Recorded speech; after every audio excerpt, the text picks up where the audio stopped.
Hello everyone. फिर से आपका स्वागत है मेघास हिंदी एकेडमी में। आज यहाँ पर हम देखेंगे PUC second year government of Karnataka अर्थात 12वीं कक्षा, विषय हिंदी, पाठ 6 चीफ की दावत, जिसके लेखक है डॉक्टर भीष्म साहनी। आज यहाँ पर हम करेंगे लेखक का परिचय, साथ ही साथ करेंगे पाठ का वाचन।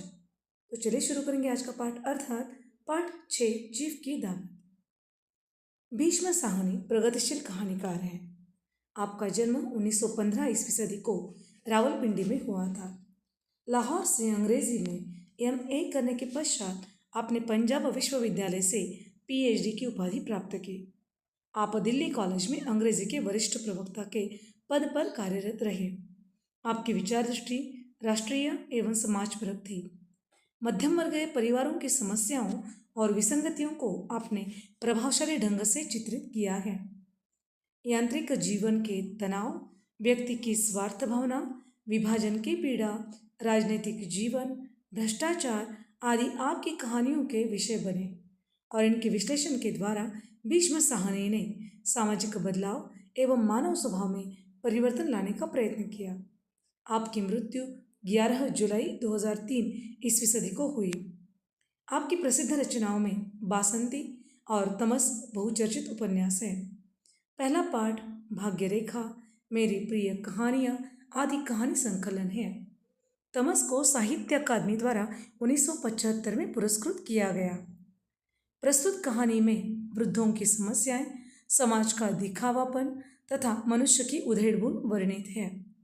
श्यामनाथ के घर पर चीफ की दावत में जो घटनाएं घटती है, उनसे पता चलता है कि जो माँ पार्टी के लिए बाधा समझी जाती थी, उसी के कारण श्यामनाथ को तरक्की मिलने की संभावना हुई। बुजुर्गों के प्रति आदर भाव रखने तथा माँ की ममता का परिचय देने हेतु इस कहानी का चयन किया गया है। आज मिस्टर श्यामनाथ के घर पर चीफ की दावत थी। श्यामनाथ और उनकी धर्मपत्नी को पसीना पोंछने की फुर्सत न थी। पत्नी ड्रेसिंग गाउन पहने, उलझे हुए बालों का जूड़ा बनाए, मुंह पर फैली हुई सुर्खी और पाउडर को मले और मिस्टर श्यामनाथ सिगरेट पर सिगरेट फूंकते हुए चीज़ों की फेहरिस्त हाथ में थामे एक कमरे से दूसरे कमरे में आ जा रहे थे। आखिर 5 बजते बजते तैयारी मुकम्मल होने लगी। कुर्सियाँ, मेज, तिपाइयाँ, नैपकिन, फूल सब बरामदे में पहुंच गए। ड्रिंक का इंतजाम बैठक में कर दिया गया। अब घर का फालतू सामान अलमारियों के पीछे और पलंगों के नीचे छुपाया जाने लगा। तभी श्यामनाथ के सामने सहसा एक अड़चन खड़ी हो गई। माँ का क्या होगा? इस बात की ओर न उनका और न उनकी कुशल गृहिणी का ध्यान गया था। मिस्टर श्यामनाथ श्रीमती की ओर घूमकर अंग्रेजी में बोले, माँ का क्या होगा? श्रीमती काम करते करते ठहर गई और थोड़ी देर तक सोचने की बात बोली, इन्हें पिछवाड़े इनकी सहेली के घर भेज दो, रात भर बेशक वही रहे, कल आ जाए। श्यामनाथ श्यामनाथ सिगरेट मुंह में रखे सिकुड़ी आंखों से श्रीमती के चेहरे की ओर देखते हुए पल भर सोचते रहे। फिर सिर हिलाकर बोले, नहीं, मैं नहीं चाहता कि उस बुढ़िया का आना जाना यहाँ फिर से शुरू हो। पहले ही बड़ी मुश्किल से बंद किया था। माँ से कहो कि जल्दी ही खाना खाकर शाम को ही अपनी कोठरी में चली जाएं। मेहमान कहीं 8 बजे आएंगे। इससे पहले ही अपने काम से निपट ले। सुझाव ठीक था, दोनों को पसंद आया, मगर फिर सहसा श्रीमती बोल उठी, जो वह सो गई और नींद में खर्राटे लेने लगी तो साथ ही तो बरामदा है जहाँ लोग खाना खाएंगे, तो इन्हें कह देंगे कि अंदर से दरवाज़ा बंद कर ले, मैं बाहर से ताला लगा दूंगा। या माँ को कह देता हूँ कि अंदर जाकर सोए नहीं, बैठी रहे, और क्या। और जो सो गई तो डिनर का क्या मालूम कब तक चले, 11 बजे तक तो तुम लोग ड्रिंक ही करते रहते हो। श्यामनाथ कुछ खींच उठे, हाथ झटकते हुए बोले, अच्छी भली यह भाई के पास जा रही थी, तुमने ही यूं खुद अच्छा बनने के लिए बीच में टांग अड़ा दी। वाह, तुम माँ और बेटे की बातों में मैं क्यों बुरी बनूं? तुम जानो और वह जाने। मिस्टर श्यामनाथ चुप रहे। यह मौका बहस का न था, समस्या का हल ढूंढने का था। उन्होंने घूमकर माँ की ओर देखा। कोठरी का दरवाजा बरामदे में खुलता था। बरामदे की ओर देखते हुए झट से बोले, मैंने सोच लिया है। और उन्हीं कदमों माँ की कोठरी के बाहर जा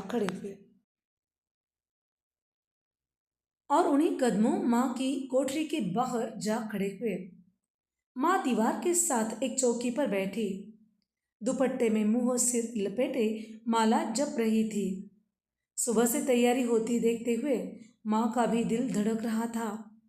बेटे के दफ्तर का बड़ा साहब घर पर आ रहा है, सारा काम सुबह से चल जाए। माँ, आज तुम खाना जल्दी खा लेना, मेहमान लोग 7:30 बजे आ जाएंगे। माँ ने धीरे से मुंह पर से दुपट्टा हटाया और बेटे को देखते हुए कहा, आज मुझे खाना नहीं खाना है बेटा। तुम जानते हो, मांस मछली बने तो मैं कुछ नहीं खाती। जैसे भी हो, अपने काम से जल्दी निपट लेना। अच्छा बेटा। और माँ, हम लोग पहले बैठक में बैठेंगे, उतनी देर तुम यहाँ बरामदे में बैठना। फिर जब हम यहाँ आ जाए तो तुम गुसल खाने के रास्ते बैठक में चली जाना। माँ अवाक बेटे का चेहरा देखने लगी, फिर धीरे से बोली, अच्छा बेटा। और माँ, आज जल्दी सो नहीं जाना, तुम्हारे खर्राटों की आवाज़ दूर तक जाती है। माँ लज्जित सी आवाज़ में बोली, क्या करूँ क्या करूँ बेटा, मेरे बस की बात नहीं है। जब से बीमारी से उठी हूँ, नाक से सांस नहीं ले सकती। मिस्टर श्यामनाथ ने इस इंतज़ाम तो कर दिया, फिर भी उनकी उधेड़ बुन खत्म नहीं हुई। जो चीफ अचानक उधर आ निकला तो 8-10 मेहमान होंगे, देसी अफसर उनकी स्त्रियां होंगी। कोई भी गुसल खाने की तरफ जा सकता है। क्षोभ और क्रोध में वह सिर झुंझलाने लगा। एक कुर्सी को उठाकर बरामदे में कोठरी के बाहर रखते हुए बोले, आओ माँ, इस पर जरा बैठो तो। माँ माला संभालती पल्ला ठीक करती हुई बैठी और धीरे से कुर्सी पर आकर बैठ गई। यूं नहीं माँ, टांगे ऊपर उठाकर नहीं बैठते, यह खाट नहीं है। माँ ने टांगे नीचे उतार ली। और खुदा के वास्ते नंगे पांव नहीं घूमना, न ही वह खड़ाऊ पहनकर सामने आना। किसी दिन तुम्हारी वह खड़ा उठाकर मैं बाहर फेंक दूंगा। माँ चुप रही। कपड़े कौन से पहनोगी माँ? जो है वही पहनूंगी बेटा, जो कहो पहन लूँ। मिस्टर श्यामनाथ सिगरेट मुंह में रखे, फिर अधखुली आंखों से माँ की ओर देखने लगे और माँ के कपड़ों की सोचने लगे। श्यामनाथ हर बात में तरतीब चाहते थे। घर का संचालन उनके अपने हाथ में था। खुंटिया कमरों में कहाँ लगाई जाए, बिस्तर कहाँ पर बिछे, किस रंग के पर्दे लगाए जाए, श्रीमती कौन सी साड़ी पहने, मेज किस साइज की हो। श्यामनाथ को चिंता थी कि अगर चीफ का साक्षात्कार साक्षात माँ से हो गया तो कहीं लज्जित ना होना पड़े। माँ को सिर से पांव तक देखते हुए बोले, तुम सफ़ेद कमीज और सफ़ेद शलवार पहन लो माँ, पहन के आओ तो ज़रा देखूं। माँ धीरे से उठी और अपनी कोठरी में कपड़े पहने चली गई। यह माँ का झमेला ही रहेगा। उन्होंने फिर अंग्रेजी में अपनी स्त्री से कहा, कोई ढंग की बात हो तो भी कोई कहे, अगर कहीं कोई उल्टी सीधी बात तो हो गई, चीफ को बुरा लगा तो सारा मज़ा जाता रहेगा। माँ सफ़ेद कमीज और सफ़ेद शलवार पहनकर बाहर निकली। छोटा सा कद, सफ़ेद कपड़ों में लिपटा छोटा सा सूखा हुआ शरीर, धुंधली आंखें, केवल सिर के आधे झड़े हुए बाल पल्ले की ओट में छिप पाए थे। पहले से कुछ ही कम कुरूप नजर आ रही थी। चलो ठीक है, कोई चूड़ियाँ बुड़ियाँ हो तो वह भी पहन लो, कोई हर्ज नहीं। चूड़ियाँ कहाँ से लाओ बेटा? तुम तो जानते हो सब जेवर तुम्हारी पढ़ाई में बिक गए। यह वाक्य श्यामनाथ को तीर की तरह लगा। तिनक कर बोले, यह कौन सा राग छेड़ दिया माँ? सीधा कह दो नहीं है जेवर। बस, इसे पढ़ाई वढ़ाई का क्या ताल्लुक है? जो जेवर बिका तो कुछ बनकर ही आया हूँ, निरा लंडूरा तो नहीं लौट आया। जितना दिया था उससे दुगना ले लेना। मेरी जीभ जल जाए बेटा, तुमसे जेवर लूंगी? मेरे मुंह से यूं ही निकल गया, जो होते तो लाख बार पहनती। 5:30 बज चुके थे। अभी मिस्टर श्यामनाथ को खुद भी नहा धोकर तैयार होना था।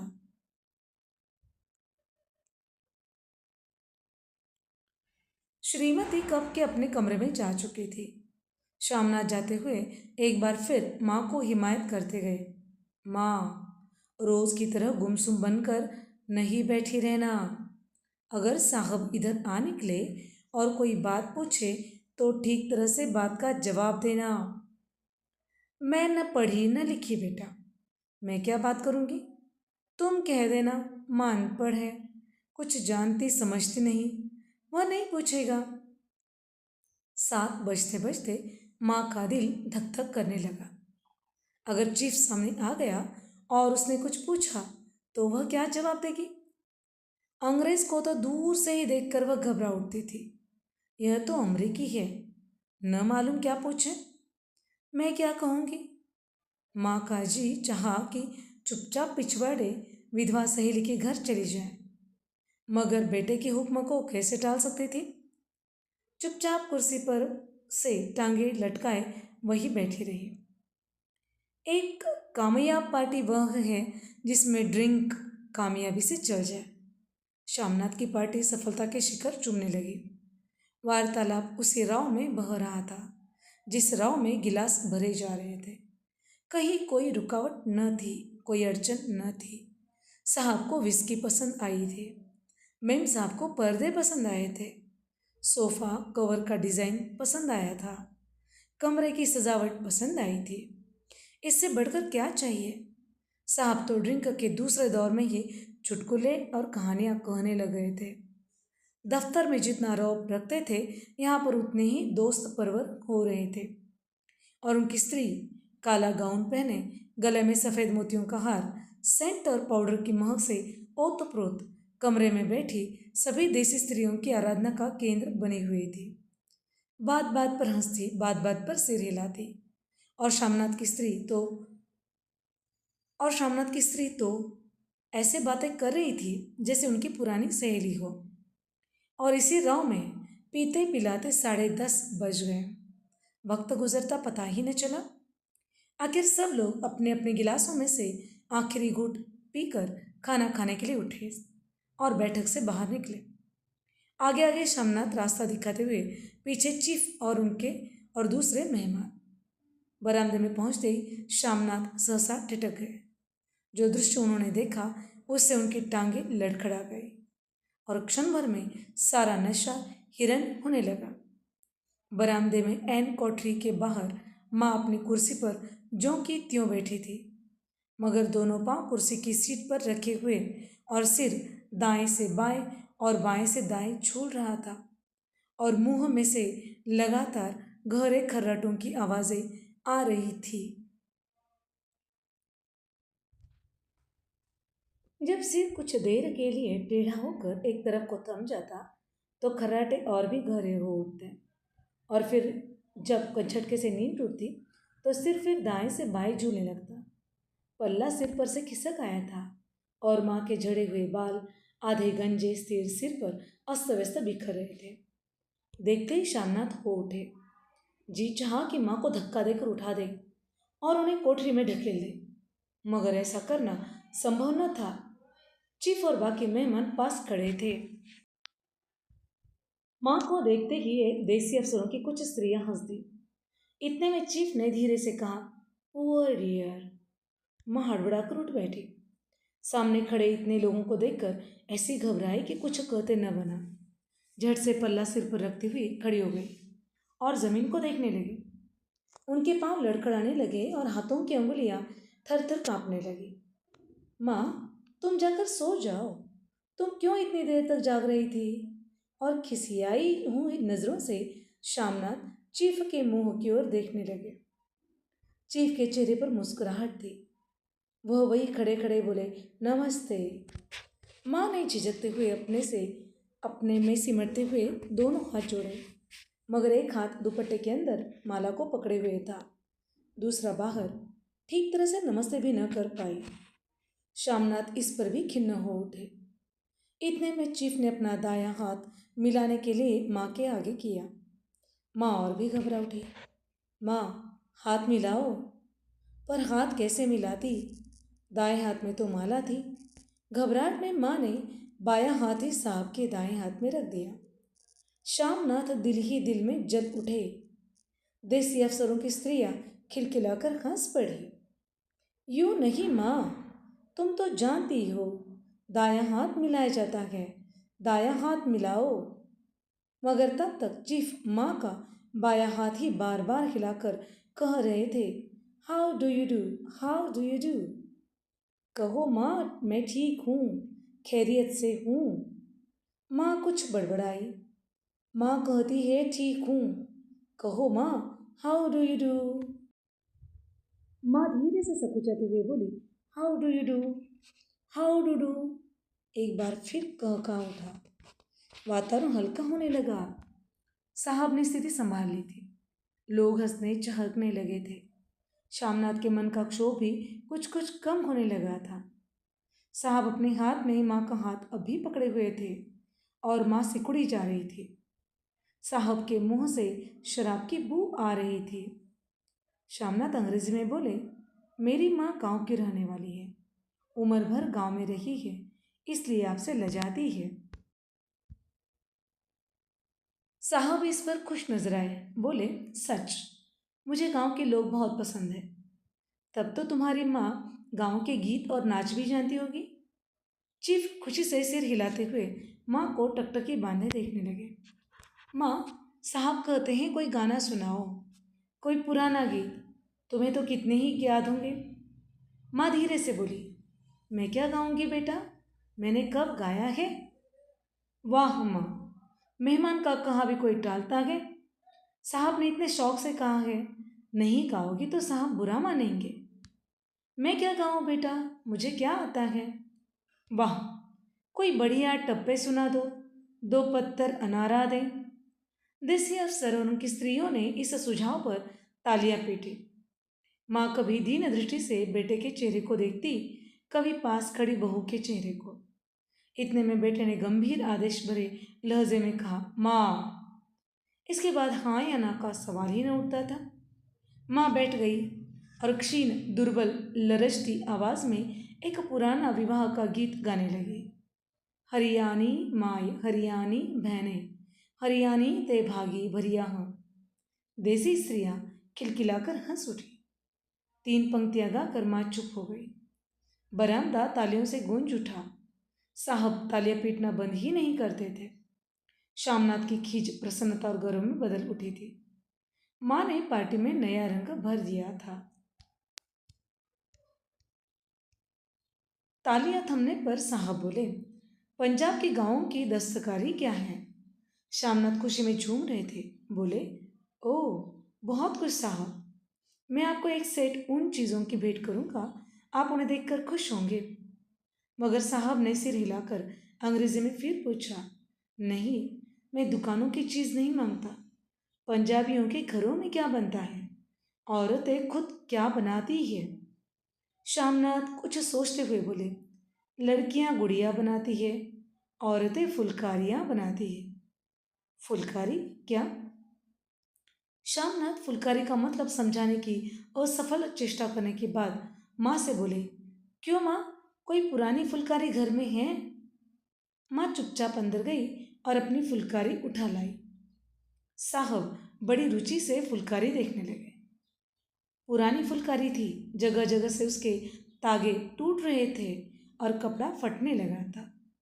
साहब की रुचि देखकर श्यामनाथ बोले, यह फटी हुई है साहब, मैं आपको नहीं बनवा दूंगा, माँ बना देगी। क्यों माँ? साहब को फुलवारी साहब को फुलकारी बहुत पसंद है, इन्हें एक ऐसी ही फुलकारी बना दोगी ना? माँ चुप रही, फिर डरते डरते धीरे से बोली, अब मेरी नज़र कहाँ है बेटा, बूढ़ी आंखें क्या देखेगी?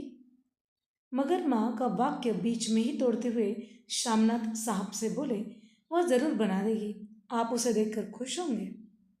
साहब ने सिर हिलाया, धन्यवाद दिया और हल्के हल्के झूमते हुए खाने की मेज की ओर बढ़ गए। बाकी मेहमान भी उनके पीछे पीछे हो लिए। जब मेहमान बैठ गए और माँ पर से सबकी आंखें हट गई, तो माँ धीरे से कुर्सी पर से उठी और सबसे नजरें बचाती हुई अपनी कोठरी में चली गई। मगर कोठरी में बैठने की देर थी, आंखों से छल छल आंसू बहने लगे। दुपट्टे से बार बार उन्हें पोंछती, पर वे बार बार उमड़ आते, जैसे बरसों का बांध तोड़कर उमड़ आया हो। माँ ने बहु तेरा दिल को समझाया, हाथ जोड़े, भगवान का नाम लिया, बेटे की चिरायु होने की प्रार्थना की, बार बार आंखें बंद की, मगर आंसू बरसात के पानी की तरह जैसे थमने में ही न आते थे। आधी रात का वक्त होगा। मेहमान खाना खाकर एक एक करके जा चुके थे। माँ दीवार से सट कर बैठी और आंखें फाड़े दीवार को देखे जा रही थी। घर के वातावरण में तनाव ढीला पड़ चुका था। मोहल्ले की निस्तब्धता श्यामनाथ के घर पर भी छा चुकी थी। केवल रसोई में प्लेटों की खनकने की आवाज आ रही थी। तभी सहसा माँ की कोठरी का दरवाजा जोर से खटकने लगा। माँ, दरवाजा खोलो। माँ का दिल बैठ गया। हड़बड़ाकर उठ बैठी। क्या मुझसे फिर कोई भूल हो गई? माँ कितनी देर से अपने आप को कोस रही थी। क्यों उन्हें नींद आ गई? क्यों वह ऊँघ नहीं लगी? क्या बेटे ने अभी तक क्षमा नहीं किया? माँ उठी और कांपते हाथों से दरवाज़ा खोल दिया। दरवाज़ा खोलते ही श्यामनाथ झूमते हुए आगे बढ़ आए और माँ को आलिंगन में भर लिया। ओ अम्मी, तुमने तो आज रंग ला दिया। साहब तुमसे इतना खुश हुआ कि क्या कहूँ। ओ अम्मी, ओ अम्मी। माँ की छोटी सी काया सिमट कर बेटे के आलिंगन में छिप गई। माँ की आंखों में फिर आंसू आ गए। उन्हें पोंछती हुई धीरे से बोली, बेटा तुम मुझे हरिद्वार भेज दो, मैं कब से कह रही हूँ। श्यामनाथ का झूमना सहसा बंद हो गया और उनकी परेशानी पर फिर तनाव के बल पड़ने लगे। उनकी बाहें माँ के शरीर पर से हट गई। क्या कहा माँ? यह कौन सा राग तुमने फिर छेड़ दिया? श्यामनाथ का क्रोध बढ़ने लगा था। बोलते गए, तुम मुझे बदनाम करना चाहती हो माँ? तुम जानबूझकर हरिद्वार जा बैठना चाहती हो माँ, ताकि दुनिया कहे कि बेटा माँ को अपने पास नहीं रख सकता। नहीं बेटा, अब तुम अपनी बहू के साथ जैसा मन चाहे रहो। मैंने अपना खा पहन लिया, अब यहाँ क्या करूँगी? जो थोड़े दिन जिंदगानी के बाकी हैं, भगवान का नाम लूँगी, तुम मुझे हरिद्वार भेज दो। तुम चली जाओगे तो फुलकारी कौन बनाएगा? साहब से तुम्हारे सामने ही फुलकारी देने का इकरार किया है। मेरी आंखें अब नहीं है बेटा जो फुलकारी बना सको, तुम कहीं और से बनवा लो। बनी बनाई ले लो। माँ, तुम मुझे धोखा देकर यूं चली जाओगी, मेरा बनता काम बिगाड़ोगी। जानती नहीं साहब खुश होगा तो मुझे तरक्की मिलेगी। माँ चुप हो गई, फिर बेटे के मुंह की ओर देखती हुई बोली, क्या तेरी तरक्की होगी? क्या साहब तेरी तरक्की कर देगा? क्या उसने कुछ कहा है? कहा नहीं, मगर देखती नहीं कितना खुश गया है। कहता था जब तेरी माँ फुलकारी बनाना शुरू करेगी तो मैं देखने आऊँगा कि कैसे बनाती है। जो साहब खुश हो गया तो मुझे इससे बड़ी नौकरी भी मिल सकती है, मैं बड़ा अफसर बन सकता हूँ। माँ के चेहरे का रंग बदलने लगा। धीरे धीरे उनकी झुर्रियों भरा चेहरा खिलने लगा, आंखों में हल्की हल्की चमक आने लगी। तो तेरी तरक्की होगी बेटा, तरक्की यूं ही हो जाएगी। साहब को खुश रखूंगा तो कुछ करेगा, वरना उसकी खिदमत करने वाले क्या थोड़े हैं। तो मैं बना दूंगी बेटा, जैसे बन पड़ेगा बना दूंगी। और माँ दिल ही दिल में बेटे और माँ दिल ही दिल में फिर बेटे के उज्जवल भविष्य की कामनाएं करने लगी। और मिस्टर श्यामनाथ, अब सो जाओ माँ, कहते हुए तनिक लड़खड़ाते हुए अपने कमरे की ओर घूम गए।